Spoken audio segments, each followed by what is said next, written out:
Derrick Henry, ADP RB4. Evan has him ranked as RB6. Dalton has him ranked as RB10. Let's have Dalton go first. Let's see what this debate high school has in mind.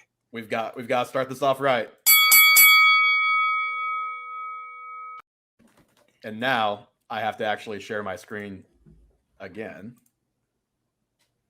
because we have a timer. Oh God, I don't know where the timer is. Where's the timer? There's the timer. All right, we're doing this official. 2 minutes on the clock. Starting now, Dalton. I'm incredibly excited to fade Derrick Henry for the third straight season and pay for it irreparably. But let me give you the nightmare scenario that is the Tennessee Titans. They lose their best playmaker in the passing game, A.J. Brown. They replace him with an injured Robert Woods and Treylon Burks, who's had an incredibly problematic minicamp. And coming out, he was a really raw prospect. I don't really trust him or Woods to replace the production of A.J. Brown, and I expect more stacked boxes for Derrick Henry. Brandon Thorne has ranked the Tennessee Titans offensive line 28th in the NFL, and any drop-off in Ryan Tannehill's play is to the detriment of Derrick Henry. And I know he was incredible. He was the best fantasy producer he was last year, but his underlying metrics were not that good. He had 4.3 yards per carry instead of 5.1. The reason he was a monster last year was he had 27.4 carries a game, and we saw what happens when you do that. He breaks down. He doesn't finish the season. In the game, Derrick Henry came back. He looked anything but like himself. He ran the ball 20 times for 62 yards and then had a short touchdown. Deontay Foreman in one carry had as many yards as Derrick Henry. And I think that this offense is questionable at best going forward, and an offense that's been on the edge of efficiency, that's really been harping against the way the NFL is working, just is going to have such a problem producing Derrick Henry at a high level again. He's the only back in my top 10 who doesn't catch any footballs, and I'm just here to, finally fade him. I'm putting guys in front of him who have easier ceiling cases because the floor is really bad with Derrick Henry, where if his carries aren't as efficient, he's not getting 27 carries a game, then there's no way he's going to return value for you, especially for people who are drafting him all the way in the top 3. Not bad. 3 seconds to spare. Proud of you. See if this buzzer works. Ooh. All right. 2 minutes for myself. Starting now. So Derrick Henry was the RB14 in points per game last season.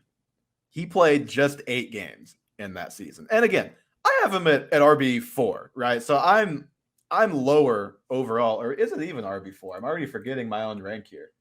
No, RB6. So he's like number 3 overall consensus.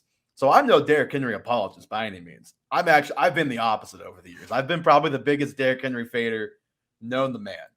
But again, I know the underlying stats don't look great for Henry last year.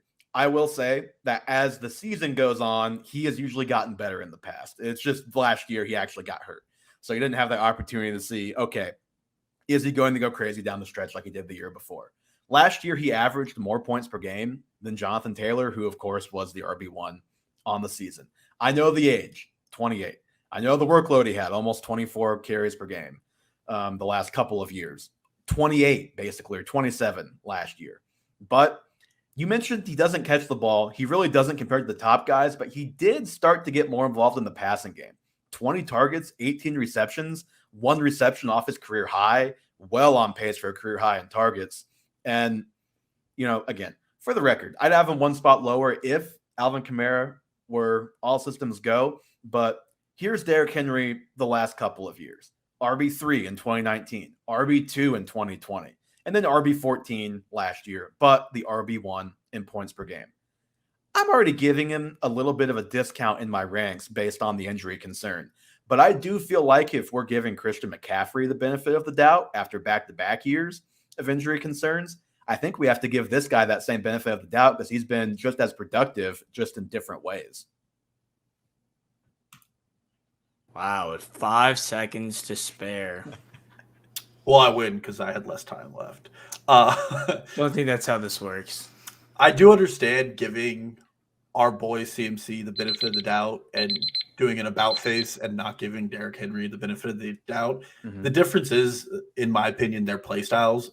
Derrick Henry has to get hit every play, and Christian McCaffrey really doesn't. And then the other difference, and not to sound like I'm pointing out the obvious here, Derrick Henry is like 3 times the size of Christian McCaffrey, so there's little more assurance that he can maybe hold up to that kind of being than McCaffrey. So there is also that. But and on note, debate is over. It's been 2 minutes each. Respect the time, please. And on that note, I think Evan's gonna win this one because it feels like Dalton just has a vendetta against Derrick Henry and he's just kind of sticking to it. But Evan kind of had that's usually me. more of a basis on it. When Sorry, Derrick Dalton. Henry's outside of the top 20, I want you each to rue this day.